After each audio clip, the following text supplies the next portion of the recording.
Bonjour, Véronique Declercq, nutrithérapeute. Bienvenue dans cette série de 3 vidéos que je vais faire au sujet de l'alimentation des enfants.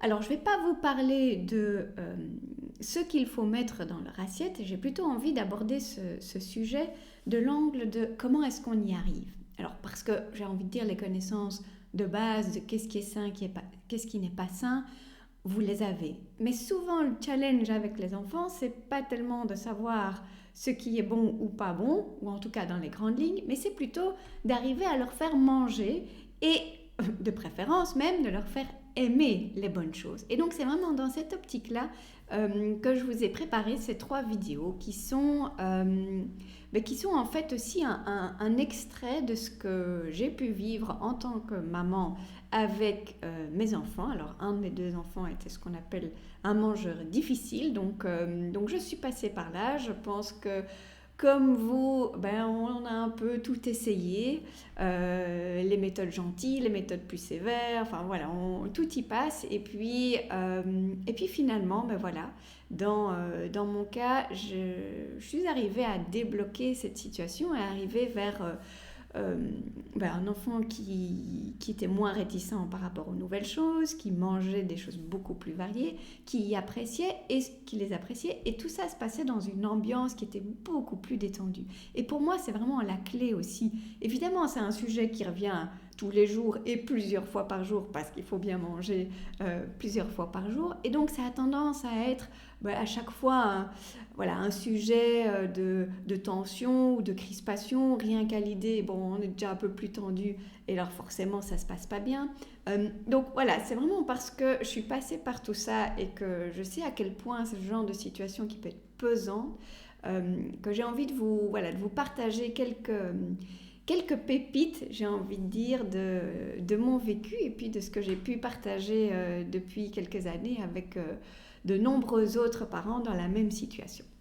Donc voilà, cette petite série de vidéos qui va dans le sens de comment on fait concrètement pour faire aimer les bonnes choses à nos enfants. Alors il y en a 3. La première vidéo, et je vais vous détailler ça d'ici quelques instants, c'est déjà d'adopter la bonne technique pour faire goûter des choses. Il y a toutes sortes de méthodes. Pour moi, il y en a une qui a vraiment prouvé qu'elle fait la différence par rapport à d'autres. Et c'est ça que j'ai envie de vous partager.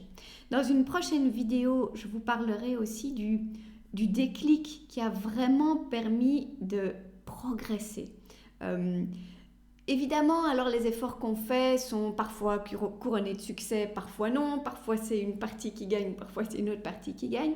Mais à un moment donné, on a vraiment senti que les choses prenaient une autre tournure, qu'on était vraiment dans une dynamique qui était différente. Et c'est vraiment ce déclic-là que je vais vous détailler dans la prochaine vidéo. Et puis, je ferai aussi une 3e vidéo avec quelques-uns des pièges qu'il faut éviter quand on est justement dans cette démarche d'essayer de mieux faire manger son enfant. Des pièges dans lesquels je suis aussi tombée et donc voilà, j'ai envie de pouvoir vous mettre en garde et de vous éviter de tomber dans ce genre de même piège. Alors, pour commencer donc cette première thématique qui est sur vraiment une technique. Alors évidemment, de vouloir faire aimer les bonnes choses à son enfant, c'est un travail sur du plus long terme, qu'on ne va pas y arriver avec seulement des petites astuces, mais des astuces, des techniques, des méthodes, des façons d'aborder les choses, il y en a qui peuvent vraiment vous aider et qui peuvent aider justement à faire la différence. Alors j'en aborde toute une série dans différents programmes en consultation, mais celle-ci qui est cette façon de bien faire goûter les choses, pour moi, elle est vraiment fondamentale et elle est vraiment intéressante parce qu'il y a plein de choses qui sont rattachées, je vais le dire comme ça. Alors, souvent, justement, quand on a un enfant qui n'aime pas énormément de choses, ou en tout cas qui n'aime pas ce qui est sain et qu'on voudrait qu'il mange mieux, eh bien, c'est ce moment où il faut goûter quelque chose, que ça soit nouveau, donc que ce soit la première fois que l'enfant le goûte ou pas. c'est vraiment un moment un peu critique. Et là, j'ai envie de vous dire, il faut vraiment bien comprendre ce qui se passe. Alors, souvent, il y a une réticence par rapport à la nouveauté. Et cette réticence, elle est normale. Quelque part, c'est un mécanisme de protection des enfants par rapport à tout ce qui est inconnu et donc potentiellement source de danger. Et donc ça, c'est vraiment aussi dans l'évolution. Alors, pour les tout petits bébés, on n'a pas du tout ça. Donc, il y a vraiment cette sorte de confiance absolue. Tout ce qui vient, on va dire, de la mère est, je veux dire, accepté. Et puis, au fur et à mesure que l'enfant va prendre conscience de son individualité, qui va s'affirmer en tant que tel, eh bien, c'est associé aussi à une prise de distance par rapport à certaines décisions des parents et donc le besoin d'accepter par soi-même. Et là, dans la nourriture et par rapport à une alimentation ou un aliment nouveau, eh bien, on peut avoir cette barrière de la nouveauté. Et donc pour le parent, mais aussi pour l'enfant, c'est peut-être déjà une bonne chose de dire, voilà, c'est normal ce que tu ressens. C'est normal, c'est une première réaction un peu de protection. Maintenant, évidemment que si on en reste là, eh bien, on va passer à côté de beaucoup de choses intéressantes, voire indispensables pour la santé. Donc, il faut apprendre à dépasser ce premier réflexe de protection pour aller chercher les bénéfices plus loin. Alors, comment est-ce qu'on explique ça ?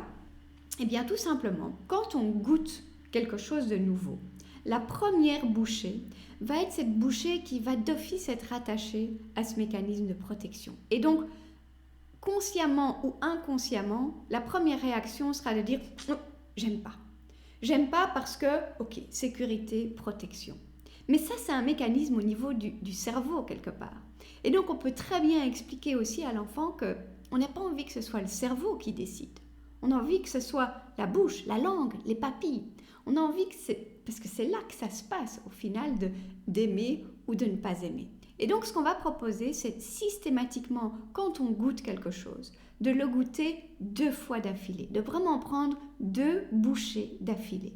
La première pour le cerveau, pour déjà le rassurer. On dit ok, tu as pris cette première bouchée, ça va, t'es pas mort, on peut continuer.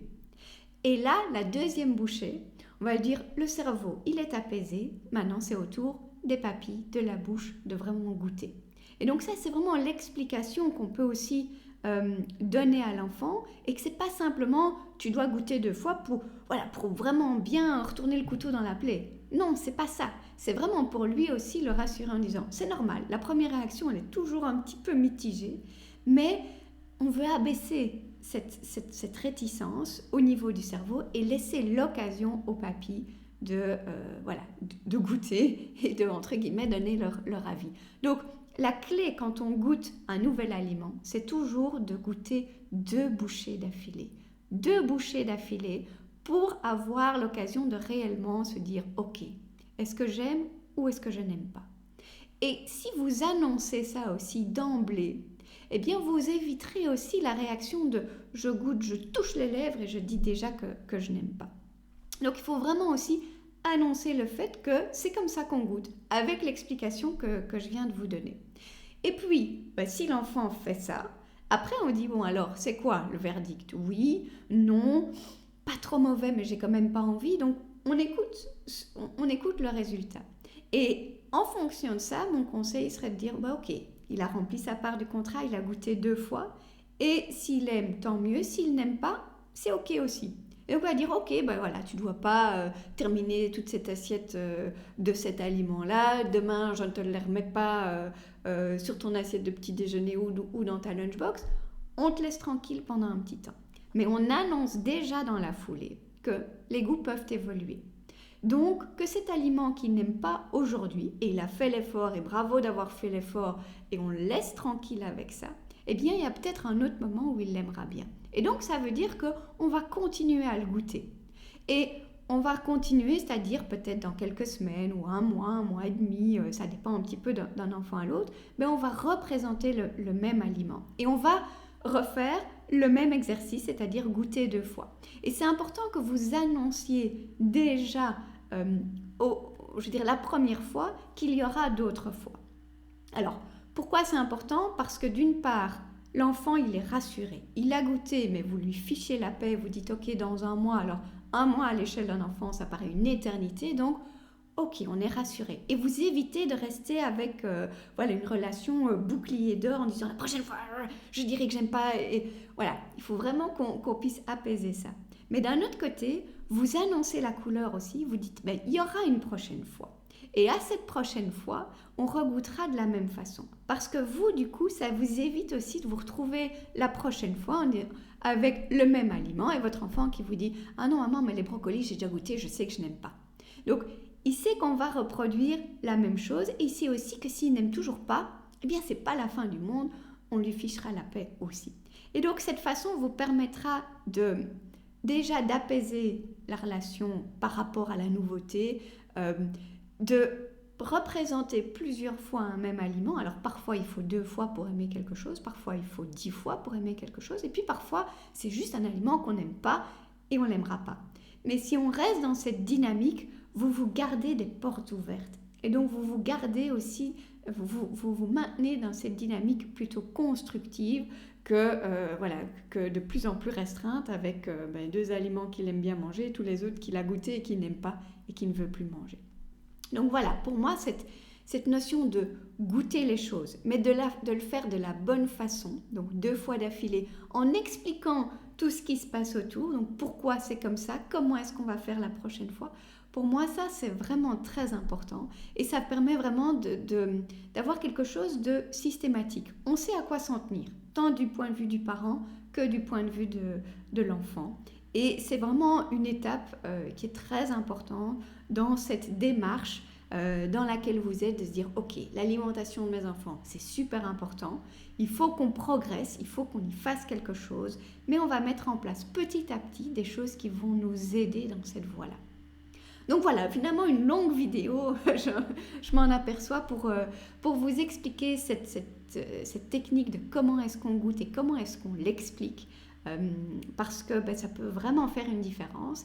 Et puis je me réjouis de vous retrouver dans la prochaine vidéo pour vous parler aussi de cet autre élément fondamental, ce véritable déclic pour passer à autre chose, pour entrer dans une nouvelle dynamique par rapport à l'alimentation de vos enfants. Je vous souhaite encore une bonne journée et donc à très bientôt.